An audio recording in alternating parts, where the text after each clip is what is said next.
Good Friday morning. Hey, it's a great freaking end of the week because we have a freaking awesome guest today. Man, this guy is a drummer aficionado, man, and he also is a booking agent. Isn't that kick-ass? All right, hey, Chris Murray, how you doing, brother? I'm good. Good morning. Cheers. Good morning. So, Chris, I am just so thrilled to have you on the porch with me this morning. You know, I met you about, good Lord, about 6 years ago, man, when we were doing open mics. Right, Remember that? Right, the Blue Sky open mics. That was freaking awesome, man. So are you originally from Maryland? I am. I grew up in Gaithersburg. Gaithersburg. Okay, so you're a Moco boy, huh? Yeah, through and through. Yeah, through and through. All right. So how long have you been a drummer? I mean, 36 years this year. How did that start? Fourth grade, I was playing the trumpet and the cornet, and I knew that I did. It sounds weird, but I knew I just wanted to play the drums, and so I went to my band teacher and said, "Can I play the drums?" And she said, "I don't need a drummer." And I went home, and of course, in my ingenious mind, I said, "Well, if my trumpet's broken, then I'll have to play the drums." And so I took the valves out and put them in upside down. And I came back in and I said, "Trumpet doesn't work. Now I have to be the drummer." And she, of course, put them back in the right way and said, "I don't need a drummer this year." And so I basically sat it out and played trumpet in fourth grade and learned a lot about basic theory. And I went home and got a snare drum and a stick from a yard sale for $1. And I just sat there and did that for a year. And then fifth grade, I came back and I said, "Now can I play?" And she said, "Yeah." And so then that was it. In fifth and sixth grade, I played, elementary school band. And then seventh grade, I walked in and there was a drum set in the band room, and that was it. I was done. Once you got on the kit, man, that bug bit you, huh? Well, and that's an interesting story too. So like, it was one of those things. I sat down and kind of very awkwardly, like a giraffe, baby giraffe finding its legs. I touched a thing or two real quickly, and then just sat down and started playing Beat It. Just. Oh wow, that's pretty cool, and I kind of, man. And everybody looking around the room was like, and so then at that point I kind of was like, I knew I was supposed to do this. Right, man. It's in your blood, man. Right. It really is. I was going to ask you what inspired you to start playing. It sounded like it was that kit, man. You were wanting to do it earlier, tapping on the snare and stuff. Originally the pull was really natural. And then, beyond that, there was like Moby Dick and In-A-Gadda-Da-Vida and Buddy Rich and Louis Bellson and sort of all these things that had been shown to me kind of at a young age. And then ultimately, hair metal was still right in the throes of it. Right. And so then that became the idea of a rock star thing to me. And so I was learning all of this really, really cool, rudimentary, technically proficient stuff out of Louis Bellson and Buddy Rich and all these classic guys. And then seeing all these rock stars with the big hair and the Tommy Lees and Ricky Rockets and all that stuff. And so I was like, I want to it's refreshing to hear somebody say Buddy Rich, because Buddy Rich, man, that guy was a pioneer in the drumming world, man. I mean, he just really... It's, to your point, I think he was one of the first people to really understand and perfect the science behind the motor mechanics of drumming. Right. If you look at a lot of drummers now, I don't want to say almost anybody can do it, but there's people that have figured out the actual math and science behind motor mechanics and how to do those muscle memory motions to make all those chops and things happen really amazingly. I think he was the first person to really kind of dig into that. Yeah. I had a buddy in high school. His name was Jeff Up, and he actually follows me on Facebook. He's going to see this, but he actually studied under Buddy Rich. That's amazing. When we were kids in high school, and his drum kit, he had an old Ludwig Vistalite Octoplus, clear blue. Right. And we thought that was just the coolest thing in the world, man, and he could just rock the hell out of that kit. Here he is, like 16, 17 years old, just burning it up, man, because he studied under Buddy Rich. That's awesome. When he was a kid. I had a Ludwig Speed King that was blue champagne sparkle it was a 1967 Speed King. And then in later years and doing some history on the kit, I found out it was the Redskins original Catalina Club kit from the 60s. Yeah. Isn't that cool how musical instruments can have just this really great history? Yeah, the lineage behind them. There's this whole pedigree behind certain instruments. And, the older they get, you look at Dwayne Allman's Gold Top, you know what I mean? Those are, Jerry Garcia's guitar. Those are things that have lineage. And people get to play those. It's amazing. Yeah, that is really cool. It's really ironic. My first instrument I started out was a trumpet too. Really? I was a trumpet player back in junior high school. Isn't that crazy? We started out with the trumpet, and then we just kind of get a feel for like what we really want to do.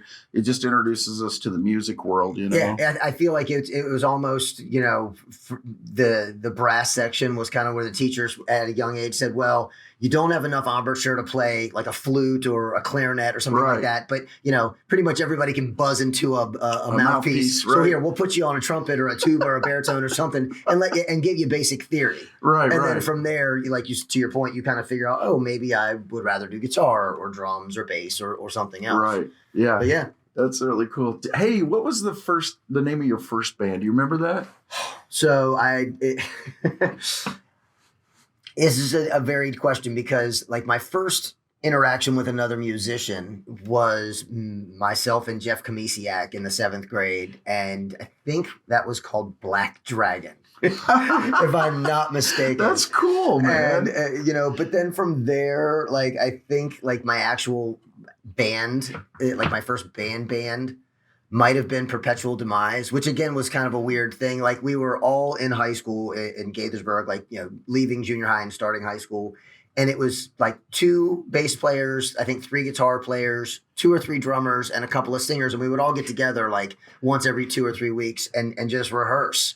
But it was like, all right, well, you guys are going to play this song and you guys are going to play this song. And, but it was this whole band thing. And so that was. It's almost like you had an orchestra. Kind of, yeah. And then, and then from there, in high school, I actually got into actual bands. So what did Kamisi play, man? Kamisiak played guitar. So he was a guitar player. Yeah, so like he would come over and we would just like it was like Wild Thing and it was all that straight like 3-chord banger just and we would get Foxy that's Lady. So raw, man. You could just get into it, right? Wild Thing and Foxy Lady and all that stuff. I mean, it was just straight up and down. It was that's great. Really cool. AC/DC, I love that stuff. So, how long were you in your first band? Do you remember? The one that was an orchestra. I think that one was probably like 9th and some of 10th grade. Oh, okay, like a year, maybe 2. So you guys are just kind of feeling it out, just trying to get a good feel of how everything kind of works. You know? That was all like very young and sort of get together stuff. I didn't get into my first real formidable band until just after high school, and then that one was the Groovelistic All Stars, and that band was like funk and R&B and soul, which kind of turned people on their ear because we were a bunch of kids playing like Motown and stuff, and they were like, I had evolved since, from the hair metal and the hard rock and the hardcore days, and then it sort of evolved into this, I really got into R&B and reggae and fusion and all this stuff. And so, so then at 18, 19 and 20, that was my evolution. And so we were doing and then that band really kind of jumped into the well and did a lot. But I had already been playing bars by then. I was lying about my age and playing in bars back when you could lie about your age and playing bars. Yeah, we did the same thing. The first band I was in, I was actually playing trumpet in the band because it was one of those 70s bands that had trumpet and sax and trombone in there, and I was playing Chicago, Lovin' Spoonful, all that stuff. Yeah, and so, it was like a Chicago band. And, love that stuff. And me, my buddy Chuck, and this guy named Ken Toyne, he played a trombone. Mm-hmm. We were kind of the horn section in a band called Expressway, which was really kind of fun. And Jeff Up actually was the drummer in that band initially, and then he went on to a different thing, and then they brought in another drummer, and then that's when the horn section kind of just evolved out of the band, Right. They're getting more into the classical rock style like Frampton and stuff like that. It's funny to watch how things evolve that way and music kind of takes turns into darker, more, what I'll call guitar-driven essences. And then, and then there'll be a synth period that's really popular, and you can see it throughout, sort of 60s, 70s and through current music, there's these evolutions. And then it gets back to guitar-driven rock. And then it'll be all about the songwriters and the vocalists and then it evolves back. And then everybody wants to dance again. So it's all party pop. And then it keeps going back around. So I pretty much tell people, I'm like, if you stick with your craft, eventually the pendulum comes back around. Yeah. And now that I hear this story about how you just like did this and you did this and you evolved into this, I was like wondering, why is Chris Murray such a versatile drummer? It's because you've actually like done this and then done that and just evolved into this and then that. I have. It's amazing, man. It's just I've lucked out when I look back now. I've spent a lot of time in a lot of different things. I mean, I did some time in the hardcore scene. I did some time in the heavy metal scene. I did some time doing funk and R&B and jam bands. I did 2 years with a big band and swing orchestra and did all 20s and 30s sheet music. That is so cool, just to have that kind of background, Yeah, and then I just have always been sort of this bastion of musical knowledge. Like I love knowing about the albums and who played on them and when they came out and all stuff. Right. And so at a young age, I just really, really clicked with a lot of what I call, the malt shop oldies and the 50s and 60s and all that stuff. I love that stuff. It's amazing to have that kind of background. So have you ever had like a really weird stage experience? I know, I asked Johnny Boogie, if he ever had like a Keith Moon experience where, he kicked the drums off the stage or, anything like theatrics. Have you ever done anything like that? I've had a few injuries on stage, you know what I mean? I've kind of been looking this way and come back this way or vice versa and cracked myself in the face with a stick. Bled out on the drum. No. That's crazy, man. I've had exceptionally busy weeks, or where my hands got torn up, and then by the end of the third set on the last day, they're bleeding into the drums and things like that. But by and large, I mean, I'd say probably. I mean, there's always you kind of roll with the punches. I had a gig I did with a wedding band, and it was kind of a last minute thing, and so the guy I was filling in for called me the day of and he goes, bring 2 sets of earplugs or earbuds. And I said, bring 2 sets. He goes, just trust me, bring 2 sets of earbuds, like 2 independent sets. So, okay. So I showed up with 2, and this was, you had earbuds, but they were still wired. So I showed up with 2 wired sets of earbuds. And so I showed up for this wedding, and it was a highfalutin wedding, tuxedos, the whole 9 yards, big long set list, of all the things you would hear at a wedding. Right. So then I sit down behind the kit, and I have a monitor right here, and I have my 2 sets of earbuds, and the sound guy comes in and goes, well, you got 2 sets of earbuds? And I said, yeah. And he goes, okay. He gives me 2 hip packs. I'm still confused. So what they did was I had a monitor next to me that would play backing tracks. So that, and then I had this earbud, which was the metronome, and then I had this metronome, which was the band and my monitor. And so I had all of these things kind of coming at me from all these different directions. And then a set list of, call it 15 or 16 songs into the next, into the next, into the next, into the next, into the next, into the next. And so, to really sort of, once you get sorted and situated, it feels like a one-man band type thing. You're kind of, you're patting your head, you're rubbing your belly, you're smacking the cymbals, you're hitting the bass drum. It's like, it's all these things. It can start to feel like chaos. And I remember that one, we finally finished. And of course, everybody's outside like, this was great. That was a great thing. And I'm literally like hands on my knees, catching my breath, trying to just put myself back together. So, right. That was an interesting one. And there's always there's good, bad, and indifferent things that happen at almost any gig. I've met some big names and had things go great and not so great, so it's just all kind of part and parcel for the trip, I suppose. Right. Yeah. I watch you when you drum and you're like totally focused, and I mean, I can tell you're just so into the freaking music, it's almost like every ounce of energy you're putting into the work, and it's amazing to watch you on the kit. Thank you. I can see it would just blow me away if I went in and saw you at the end of the third set and I saw like all this red on your drums because your hands were bleeding. I'd be like, oh my gosh, man, what a dedicated guy, I used to come off shows, looking like a car wreck. I mean, I do go all in. Man. It's amazing. I've said to myself a long time ago, I said, I didn't set them up to mess around, and anything less than 110% is doing everybody a disservice, because if people have trusted their Friday or Saturday night or their evening or moment with me from an entertainment perspective, I owe it to who's ever out there to give them something memorable to some degree in some way, shape, or form. Yeah, it is amazing too. I remember first time I saw you drumming when we're doing the open mics, it's like, wow, the guy's a freaking machine, It just blew me away. And you could play anything, it's like these guys would get up there, yeah, I can drum to that. Yeah, I can drum to that. Yeah, I can drum to that. And I was like, wow, just amazing, And here I am still trying to learn just basic bass lines, I was just starting to get back into it again. It was just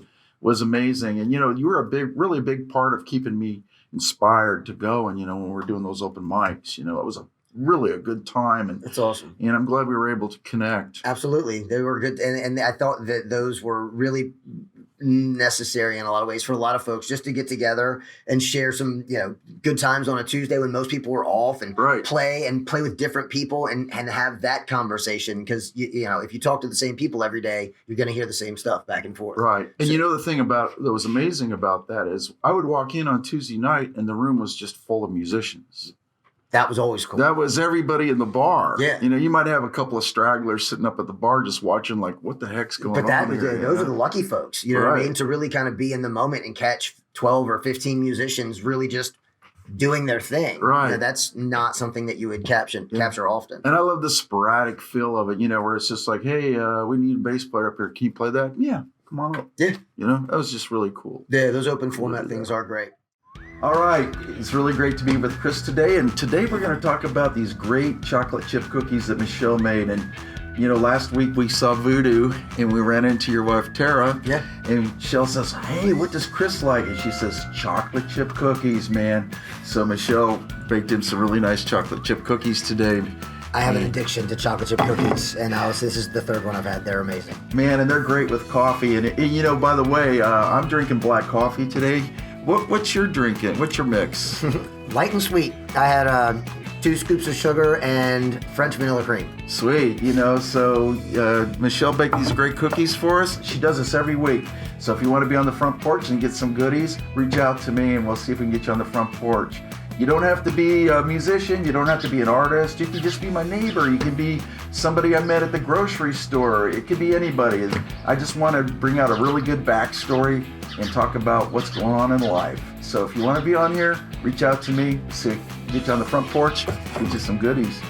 All right, we'll get you back to the interview. Thanks for being with us today.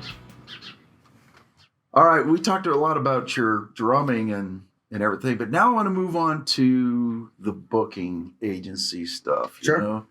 Sixela. Now, that's an interesting name, and I believe you told me a backstory about how you came up with that name. Mm-hmm. It's my daughter's name backwards. Alexis. Alexis. Yeah.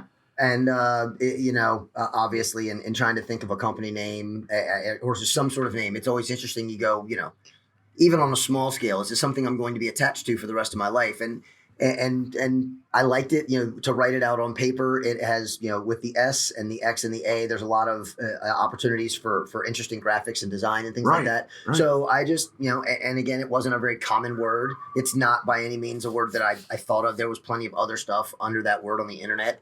But in terms of what I was using it for, it was free and clear. So I took it. When I found out you're a booking agent, it just kind of blew me away, because I know when you're dealing with a group of creative people, many groups of creative people, that's almost like herding cats. That's one way to put it, yeah. It's like everybody wants to go in a total different direction than they should be going, especially when you're trying to organize them, manage them, and get them into a venue, Right. So I'd imagine that you probably had some really good backstories when you're working with some of these bands, Anything you care to share? Sure. I mean, and to your point, I mean, booking is a very interesting and fickle beast. I mean, the older I get, and I talk in entrepreneurial terms and kind of things like that, and people say, well, what do you do? So realistically, it's kind of like human trafficking. People need a band and people need something. And so I facilitate those relationships. But in terms of kind of some of the interesting stuff, I used to be involved with a festival in Damascus called the Hometown Get Down, which was a charity-based event that would raise funds and awareness for the Bernie House, which helps women and children from the non-offending violent home and gets them out and gets them the resources they need to get them help. And so we started this event, at a very small scale, 150 people around a keg and a bonfire, and grew that to 2,000 paid heads over a weekend, 24 bands over 2 stages, camping out the whole 9 yards. Wow. It was a full event. And in one of those events, in one of the later years, I booked a band at 1:30, 2 o'clock in the afternoon that no one had ever heard of, called Goose. And if you were to look that band up now, they just did a 5-night stand, sold out at the Capitol Theater. They were just on Jimmy Fallon. Wow. They are the literal like kings of the scene and the industry that they're in now. They've been anointed as the next princes of the scene. And Wow. I mean, they were, you know, they were some guys in a van, you know, when I met them playing my festival at 2 p.m, and everyone was like, they're really good for a 2 p.m. band. Right. Fast forward 10 years later, almost 10 years later, and they are, I mean, I saw them last summer play to 10,000 people. Wow. I mean, they That's amazing. They will never want for anything again in their life. And so to know that, hey, like, you know, I had them way back when. It's kind of, and I don't claim to know the band, but I at least had the chance to book them way back when. And similarly, you know, some of the local folks, you know, Chris Jacobs and Kelly Bell and Ray Roten and Bond and Bentley. And there's a lot of folks I've had really cool opportunities to work with over the years. That's awesome, man. You know, so you're really working with people that are developing themselves, and then they're working up to take it to that next level. Yeah, not just cover bands. There's original artists that I work with, and singer-songwriters, and people that are, you know, they have a message or something to say, and they're working on their craft for the entirety of their lives, and their arc is, you know, is ever changing. And so I'm just a part of that, but I'm always happy to help. You know, I mean, Right. I'm not out here as a brick and mortar agent trying to take people, you know, into the stratosphere. You know, I always tell people, I say, you know, I'm the van guy, not the tour bus guy, as much as I would like to think otherwise. Right. But I'm also happy to be that stepping stone. I mean, without stepping stones, you can't get to the next level. Right. So- And speaking of stepping stones, you know, we're going to move on to talking about another really important aspect of it. You know, we got the bands and the guys that want to perform, but now we got to talk about the venues, the Right. owners. And I talked to Daniel last week from Mhm. Poor Decisions, and you know, he gave me a little bit of insight in some of the process they go through. But I'm sure, you know, that in itself is almost like herding cats as well. You know, because you got all these different ways of doing business. You know. There's multiple ways to do business, and part of the business of people is finding out what recipe works for each person, and then Right. sort of cultivating the best environment for that.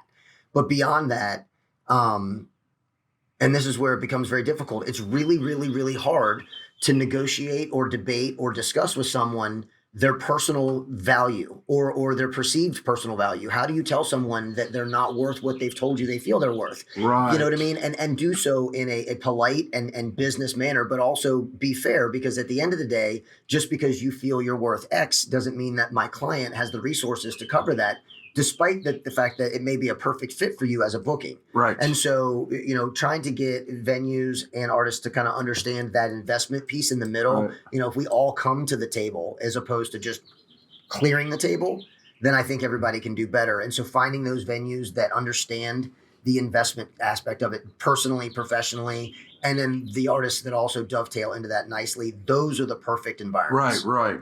You know, and I would say, you know, if they understand, you know, the logistics behind what the venue owner's going through. Yeah. You know, as far as worrying about getting a good draw, or even the logistics of, if I get too many people in here, then it's a fire code issue or something. And like I've seen that happen too, where I had sort of really stacked the deck with some bookings at a venue I worked with years ago, and we were packing the place out. And what we found out very quickly is that they could be at capacity and have full staff in place, and full staff couldn't handle the venue at capacity. Right. Drink times wavered, food times wouldn't the can, you know what I mean? And so Right. it became not a good idea to book bands that would sell the room out because they Right. couldn't handle the logistics. Right. So as an agent, it's tough you don't find necessarily those agents that go, okay, well, maybe the most expensive or the biggest band isn't the right one for this room. Right. But again, I like to have that conversation, because at the end of the day, I want long-term relationships, not short-term transactions. Right. And you know, that's really important too, is when you're dealing with a many different business owners, you know, the key is just to have a good relationship with each of these guys as if they're a partner. You know, you're looking at them more of a partner than somebody that you're providing a resource to. You know, you want to partner with these guys and listen to them and hear, you know, some of their grievances or some of the issues they've faced in the past, because they know their business better than anybody, you know. Right. And so it's, and they've got their business models in place, and Right. and that's where the that's where the really tough brass tacks conversations need to happen, because as an agent, if I'm doing you a service, if I'm doing you a favor, if I'm partnering with you to book this room, one thing that I have to tell you is the cost of production. Right. If you have a band that costs $500, but there's no sound in place, there needs to be sound in place, and that's another investment. Right. And so the venue needs to understand that, but at the same time, the band needs to now understand that if the venue's covering that, they've now invested $1,000 into their night. Right. So, unfortunately, if your 5 friends are what's going to show up, then that $1,000 isn't necessarily justified. Right. And that's a hard conversation, because I get it. You feel you're worth that, but I have to look at the business side of this. Right. And not everybody gets that. And that's a really, really hard thing to pleasantly and politely explain to both sides of the game. Right. And one of the things bands, I find this, I do a lot of graphic design work, and I've done branding and advertising in the past. And what a lot of bands don't understand, some of them really do understand it, but a lot of them don't, is the art of marketing, the art of advertising, the art of networking, to It's get hugely out important. there. And, if you want to fill a place up with people, you've got to go that extra effort to network, market, get out, shake a few hands, the band. Yeah. Not just the agent. Yeah. Give people a reason to want to come and have a good time. Right. I mean, I've said it for years. People don't have any problems at all spending money to have a good time if you give them a good reason. Right. If it's the same stuff they can see week in and week out, if it's the same music, the same bands, the same bars week in and week out, that doesn't generate long-term revenue, in my opinion. And at the end of the day, unfortunately, this is a business, whether you want to believe it or not. We do this because we enjoy it, but at the end of the day, it costs money, which is why production is out there. Production costs are out there. Venue costs are out there. Yep. So, finding, those folks that understand the marketing aspect of it. And the one thing I'll say about that was a really interesting point I saw made about a professional drummer. There's a huge debate online. And I'll leave the names out of it just for the sake of the conversation, because it's not relevant. But the point being made was, my friends don't come see me play, despite saying they would all the time. And somebody else chimed in and said, you don't want your friends to come see you play, period. And it sparked a huge debate. And I said, why wouldn't I want that? And he goes, I'm a professional drummer. I play all over the world. Right. And he kept posting pictures of these huge venues he was playing. And he goes, not a single friend. Not a single friend. He goes, but my talent and the music I'm playing speaks to people on some level, and they feel compelled to come see the show. Right. I make friends at shows, but they are not the people that I'm expecting as my friends to come to shows. Right. And that's a different marketing approach. Right. Getting your 20 friends to come see you play is great. Getting 250 fans to come see you is a different beast altogether. Absolutely. Absolutely. I know exactly what you're talking about. And it's funny is, if you're passionate about playing music, I don't think it matters if you have one person there, right, or 1,000 people there. Correct. You're still putting on a show, and you want to entertain that one person, or those 1,000 people, or those 1 million people that are watching you on YouTube or whatever, So I think some bands have a problem with that. They'll say, well, gosh, we only have like 5 people here. I'm like, you know what? Those 5 people are the most important people in the room right now. Yeah. And you want to keep those guys entertained. Absolutely. And another way I put it to folks, because I try and, again, have the same conversation a lot of different ways, is I say, look, do you have something to say, or do you have bills to pay? Right. Because that's a very different conversation. If you're an artist with something to say, you don't care if there's 1 person or 5 people or 5,000. You have a message that you feel compelled to get out of your body. If you have bills to pay, you're up there playing radio rock or whatever's popular and trying to keep people packed in the room. Right. That's a different performance art. Right. So, understanding where you lie in that discussion it's hugely important. Yeah, that is important. I posed that about a year ago on my Facebook page. I said, are you a performer or are you an artist? Right. There you go. There's a difference there. Are you and a lot, I think, a lot of cover bands get mixed up in the artistry and then feel that there's a different skin in what they're doing. But at the end of the day, it's, even if you're doing it in front of 2,000 people, if you're playing other people's music, that's performing. That's not an art, in my opinion. Right. At least at its core value. Right. Yeah. When you're bringing in original material and you're trying to convey a story, that maybe people haven't heard before, yeah, then it's more of an artsy way of presenting that Sure, it's material, an artistic you know? conversation. Because it's never been heard before, for one, and you're taking a huge risk. Yeah.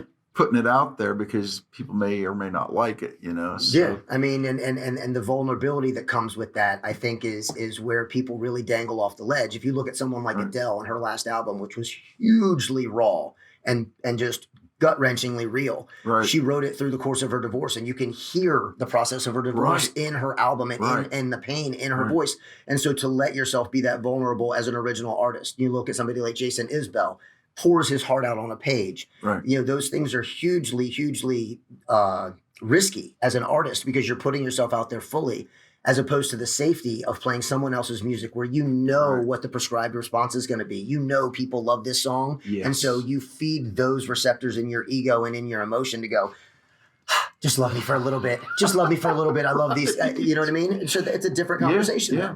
And I think that's where the rubber meets the road with performance art, you know, where you're conveying an emotion or a feeling onto other people, and then they're relating to it because something in their life happened that was very similar to what you're talking about up on that stage, and they're just like tied right into you, you know? Yeah. It's amazing. And, you know, you hear a lot of that where people talk about, you know, what they perceive a song to be about and how it changed or saved Right. their life to some degree. And so, you know, everybody has bands that, Right. that changed who they are as a Right. person. And so for me, Pink Floyd is that band. Yeah, And absolutely. so, you know, there's been a lot of talk about Wish You Were Here and sort of the backstory and what it was about and all of that. And people have asked David Gilmour, like, what is it about? And his response is, it's whatever you want it to be about. Right. Whatever you need it to be about in that moment, whatever necessary feelings it evoked from you, Right. let it be about that. Right. Because what it was about for me isn't necessarily important. It's Right. how it affects you. And I'm like, that's, to me, in a nutshell, that's exactly where art meets, Right. you know, human emotion, Right. Right. which is what it was intended for, in my opinion. Absolutely. Yeah, it's just amazing how art and music just kind of intertwine with each other so nicely, you know. It's visual, plus audible, and then it touches emotions, you know. It's one of the very few things that is invisibly tangible, in my opinion. When you are in a live music setting and the room is full of whatever that emotion is, whether Right. it's a love song or a pain or a high energy fun song, Right. but when the entire room is enveloped in that you can put your hands on it, but you can't see it. Right. You can feel that energy. I like that term, invisibly tangible. Invisibly tangible.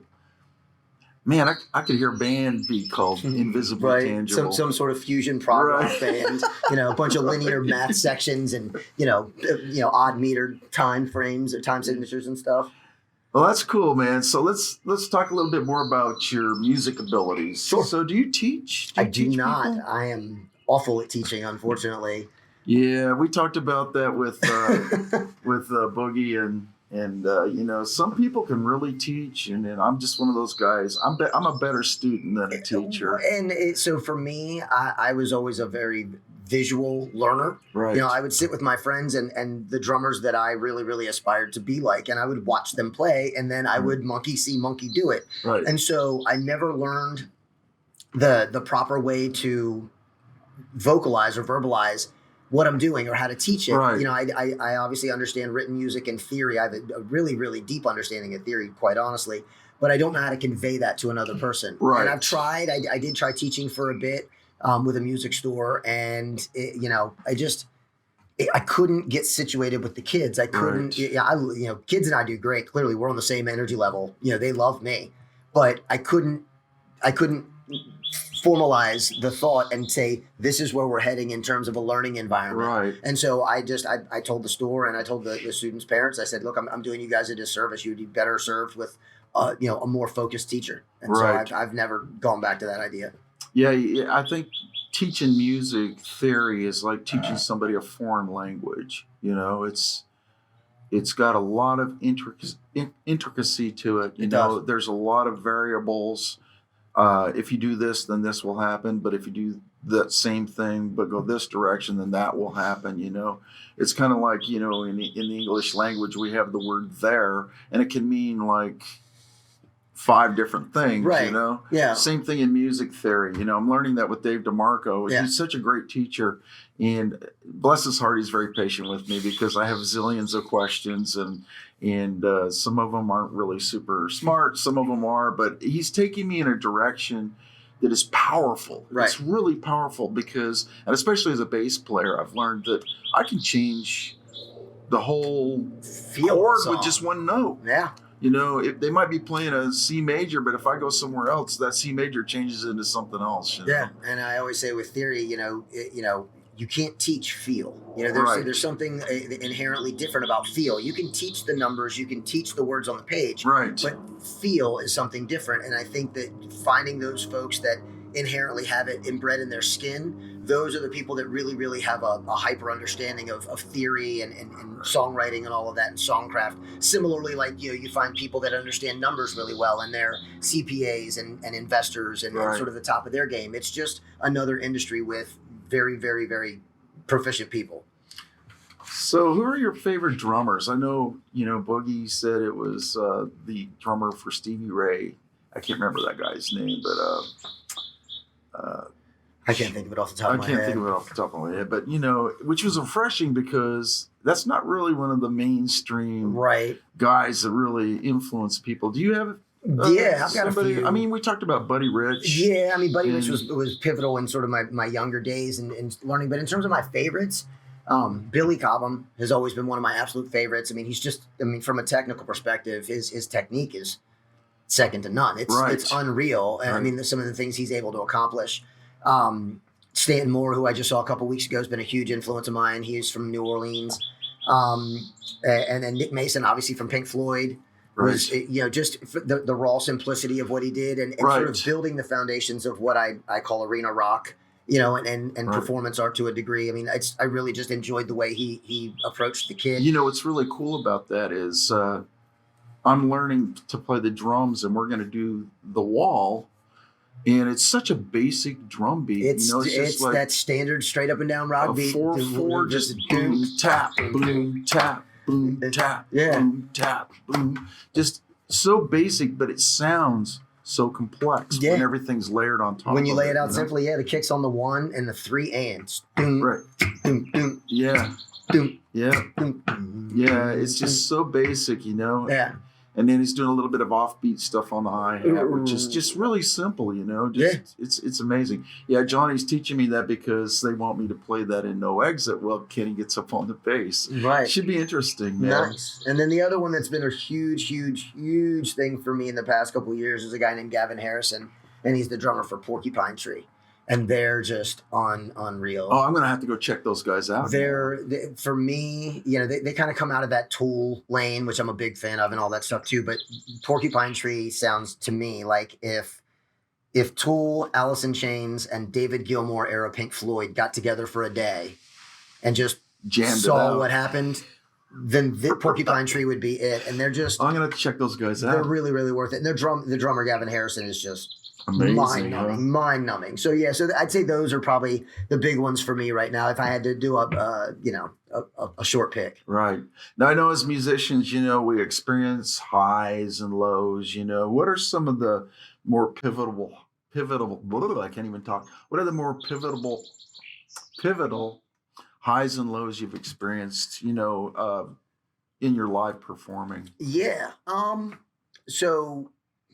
Playing for as long as I have been, at 36 years in, you start to understand, I guess, what I'll call the rudimentary core basics of the instrument and how to apply the basics to almost anything. And so I'd say the biggest high that I've figured out in my playing and drumming is that I can do almost anything with a little bit of practice and a little bit of forethought. Right. If I break something down, whatever my methods are, and tear it apart and piece it back together, I can learn just about anything. Might not be perfect, but I can learn it, adjust the chops, all that stuff.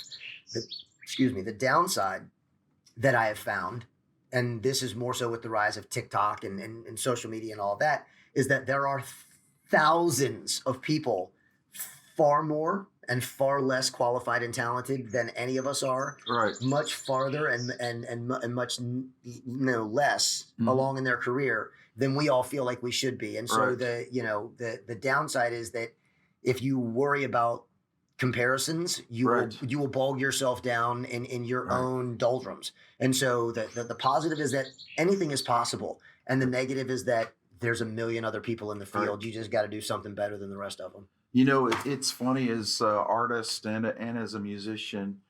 I was taught at an early age that, you know, you do what you're capable of doing and don't worry about what somebody else is doing, because there's always going to be somebody better than you. Yeah. No matter what. Yeah. Because as human beings, there's always going to be somebody that's more advanced at a higher level, because you're always going to have somebody older than you or more experienced than you in life. Yeah. Until you die. Yeah. So if you sit there and worry and chew on that, then it's just going to degrade your ability. Yeah. You know, rather than inspire you to do better. You know? It is. If you chew on it in a negative fashion. Now, if you look at it positively, like, hey, this guy's really 10,000 times better than me, and he's like only 20. Right. What can I learn from this guy? Right. You and know? that's the difference. I mean, you know, for drumming, it's different because, like I said, there's this mechanical motor science to it. Right. And so what people are doing, and you know, maybe it's just my TikTok, but I'm sure other drummers' TikTok see it. People are putting sticks in the hands of toddlers, little and kids. then teaching them like ripping rudimentary basics. And these kids are 4 and 5 years old, and shaming most adults. Right. And so, you know, you look at that and you're like, man, you know, like, you know, at 36 years in, and you're like, I can't do that. You know, some of these kids are like, I can't do that. That's it's like insane. the little girl with the bass guitar, you know? Yeah. And she's out there jamming on all these R&B grooves and playing jazz, and I'm just sitting there going, wow. Yeah, yeah. But, you know, in my mind, and I've shared this feeling with a lot of people, as like, you know, back in the 70s and even in the 80s, if we would have had YouTube, it would have been a different ballgame. It would have been a different ballgame for us as well. Absolutely, absolutely. I mean, I saw some video with a kid 2 or 3 months ago, and he was playing along to a Snarky Puppy song, and he starts off with the saxophone, and then just spins around in his chair and picks up the guitar, and then spins around in his chair and goes to the piano. I mean, and was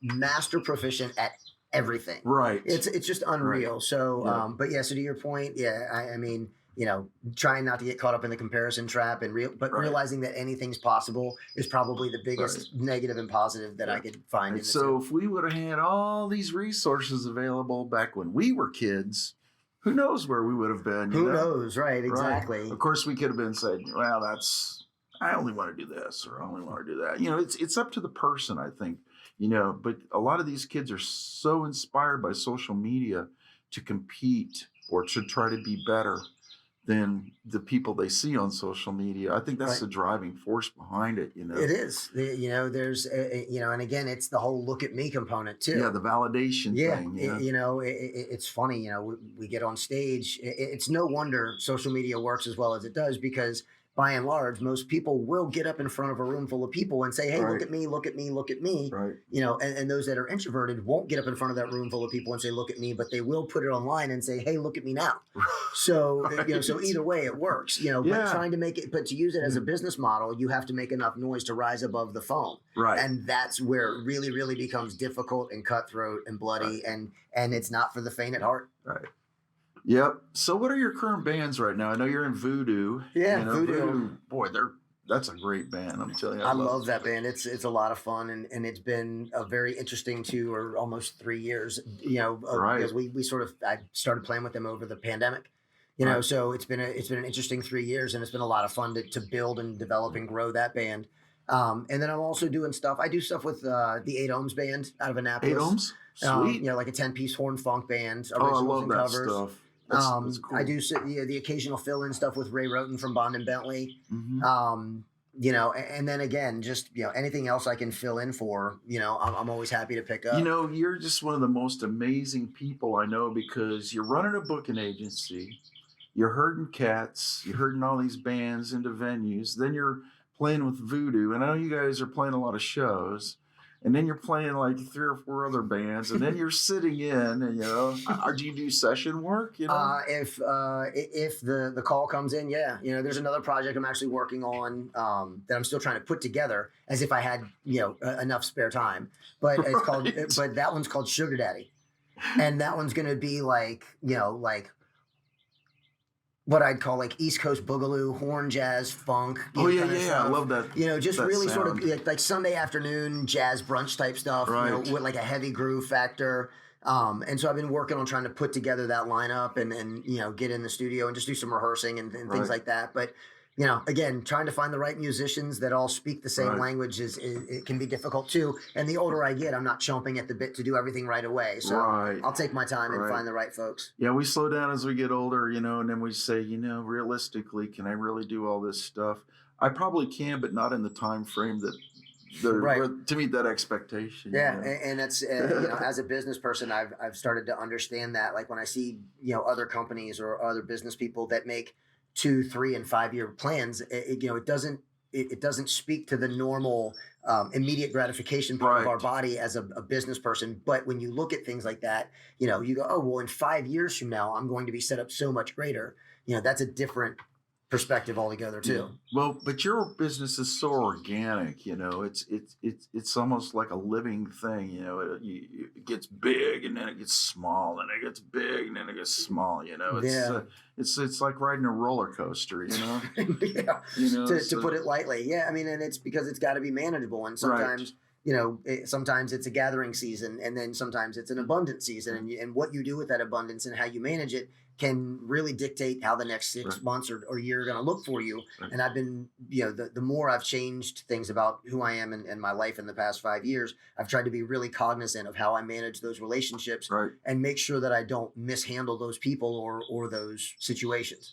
And that's really, really difficult to do. And trying to make everybody happy will truly drown you at the end of the day, but it's worth the effort. So I know you're on social media because you're a business guy and you're a very efficient business guy. So what are those social media platforms where, we can see some of your stuff? So I'm on Facebook pretty much primarily. I mean, I have an Instagram, but it's Facebook is just, Chris Murray. If you look at it, it's my mug. And then Sixela Entertainment, which is my business page, which I also use to actually talk about life and sort of leading a better life, not just business and booking and all that. That's cool. I use that to, I've changed my life for the better in a lot of ways. And so I kind of share that story and those things a bit. I've actually seen some of those posts and they're really inspiring. I like to read your stuff. Thank you. You're a really good writer. And I really like the way you present that information. Thank you. So really cool. Sixela Entertainment, and then Chris Murray on social media, and that's pretty much it. I stick to those socials. Does Sixela have a website? No, just the Facebook and Instagram. Yeah. Okay, cool. I've kept it real bare bones because my company is just me, and so I can present much larger if I'd like, but there's really no need to. Right. I'm working at such a mid-level that some of those resources just didn't necessarily make sense. Yeah, you don't want to give people a perception you're bigger than you are, because then they'll have a higher expectation. Right. Well, that you may or may not be able to meet. Exactly. And the last thing I want to do is not meet somebody's expectations. But at the same time, if I can't meet those expectations, I'm the first person to tell you, I can't accomplish this, but let me give you a suggestion of who can. Right. That's a great way to do business. Just if I can't do it, I'm going to refer you to somebody that can get it done for you. Yeah. And that's where that networking comes in that we're talking about. It does. I mean, you see, random things that happen all the time. I was at a show, that show I was at a couple of weeks ago, and sitting in the lobby turned out to be what I'll say was probably a decent smattering of a who's who of the local music scene. I was talking to a guy and he just randomly, hey, by the way, good to see you. I got offered a tour in June. I can't do it. Do you want it? Yeah, sweet. I do. I mean, 13 dates between New York and North Carolina. Love to. Of course. Sure. I'd love to take them. So, networking, things like that, they absolutely come to pass. Now, whether or not that tour works out, who knows? But at least the networking provided the opportunity to get the offer. Sweet. And of course, we're going to put links in the YouTube down here. If you click on more, you'll be able to connect with Chris. If you have any questions about the business, or you just want to know where VooDoo's playing or any of the other bands he's in are playing, he's definitely going to have it up on social media. And of course, we have the Razzle Report. The Razzle Report. Yeah, the Razzle Report, he puts in all the venues that are playing in this northern Maryland area, between Baltimore and Frederick, and it's points really north and south. It's pretty comprehensive. Yeah, it's awesome. I'm glad he takes the time to do that. Yep. There's a lady named Margaret Allen who does it for the DC area, and she's done it for years. And it's just the same thing. Cool. It's just a list of who's playing, in all of the areas that people typically go see Great. music. You know what we'll do? Send me a link to Margaret Allen's Absolutely. report, and we'll put Margaret Allen's report on here as well. So we'll have the Razzle Report and the Margaret Allen report. Absolutely. Sweet, man. We'll give you a really wide berth of where you can go see that's live Northern entertainment. Virginia and DC and a lot of that stuff too. Sweet. Well, Chris, it's been great talking to you, man. I appreciate your time. I know you're Absolutely, a busy guy. I appreciate it. And, have a rocking weekend, everybody.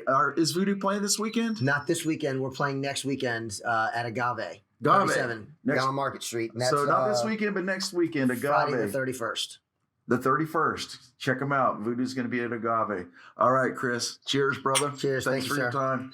And you all have a great weekend. And just remember, there's people out there that may not feel like they need to be treated well, but treat them well. Show them some love. And I'm telling you what, that's going to change your attitude big time. God bless you all. Take care.